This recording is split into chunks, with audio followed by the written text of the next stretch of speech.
স্বচ্ছ ও নির্মল ভোটার তালিকা তৈরি করার লক্ষ্যে নির্বাচন কমিশনের নির্দেশে চলমান এসআইআর শুনানি প্রক্রিয়ার মধ্যেই তৃতীয় লিঙ্গের ভোটারদের নথি যাচাই করতে তাদের বাড়িতে পৌঁছল প্রশাসন।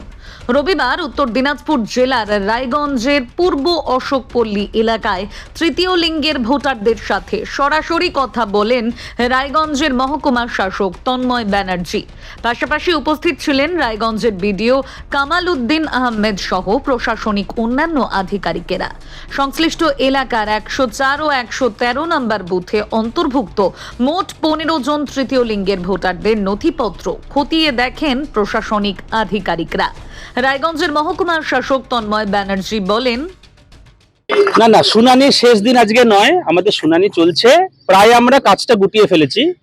আজকে আমার মূলত এখানে আসা হচ্ছে, নির্বাচন কমিশন একটা লিখিতভাবে নির্দেশ দিয়েছেন জেলা নির্বাচন আধিকারিক মানে আমাদের ডিএম বা ডিইও কে, যে যত ধরনের ভালনারেবল গ্রুপ হয় সমাজে, নানা ধরনের ভালনারেবল গ্রুপ বলছে যেটা নির্বাচন কমিশন, তার মধ্যে ধরুন সেক্স ওয়ার্কার আছে যারা রেড লাইট এরিয়াতে থাকে, আমাদের যারা ট্রান্সজেন্ডার কমিউনিটি আছে, বা বিভিন্ন ট্রাইবাল কমিউনিটি যারা হচ্ছে অতি পিছড়া হওয়া, হয়তো জঙ্গল মানে আদিবাসী সম্প্রদায়ের মানুষ, যাদের হয়তো কোনোভাবে যারা লিঙ্কেজ করাতে পারছেন না, হয়তো ইলেকট্রাল রোলে তাদের নাম আছে 2025-এ কিন্তু কোনোভাবে লিঙ্কেজ করাতে পারছেন না, বা এরকম এই যে পান্থ মানে যারা হয়তো আশ্রমে থাকে, ভারত সেবাশ্রমে থাকে, এরকম তাদের জন্য একটু স্পেশাল নির্দেশ দেওয়া হয়েছে যে যাতে তাদেরকে গিয়ে তাদের সঙ্গে কথাবার্তা বলে তাদের ডকুমেন্টেশনটা যদি ঠিক করা যায় এবং তাদের যাতে মানে সুস্পষ্টভাবে ইআরও বা এইআরওদের তরফ থেকে রিজনেবলি তাদের সাথে কথা বলে যদি শিওর হওয়া যায় যে ঠিকঠাক সব ঠিক আছে, তাহলে তাদের যাতে ভোটার রোলে নাম ওঠে, সেই জন্যই আজকে আমি এসেছি।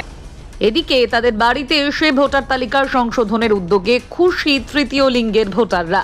এ বিষয়ে টুকটুকি বর্মন জানান, আজকে আমাদের এখানে বিডিও সাহেব আসছে, তারপরে যে এসডিও স্যার এসেছেন, কি বললেন?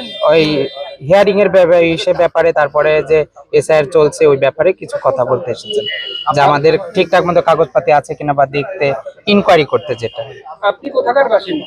আমি হচ্ছে কালিয়াগঞ্জেরই, ওখানকারই আমি ভোট দেই। হিয়ারিং এ ডাকা ছিল, গিয়েছিলাম, ওখানেও হয়ে গেছে। ডকুমেন্ট শো করেছিলেন? হ্যাঁ, সবকিছুই শো করেছি, যতটা ছিল, যা যেমন ছিল আমাদের সেভাবে আমরা সবাই শো করেছি। মানে আমাদের যাদের অনেকের আছে মানে মা বাবার যে যারা যেখানে জন্ম হয়, যে একটা জন্ম যে একটা হয় সার্টিফিকেট হয়, তো ওটা অনেকের নেই আমাদের, মানে কারো প্রয়োজন মনে করেনি, কেউ আনেনি, রাখেনি বা নেই, তো ওই ওদের জন্যই, যে ওদের তো আর এবার ভোটের কার্ড করতে গেলে হচ্ছে না, বলছে ওইটা কাগজটা লাগবে, তার জন্য এই জন্যই ওনাকে বললাম, তো বললো ঠিক আছে আমরা দেখে দিব।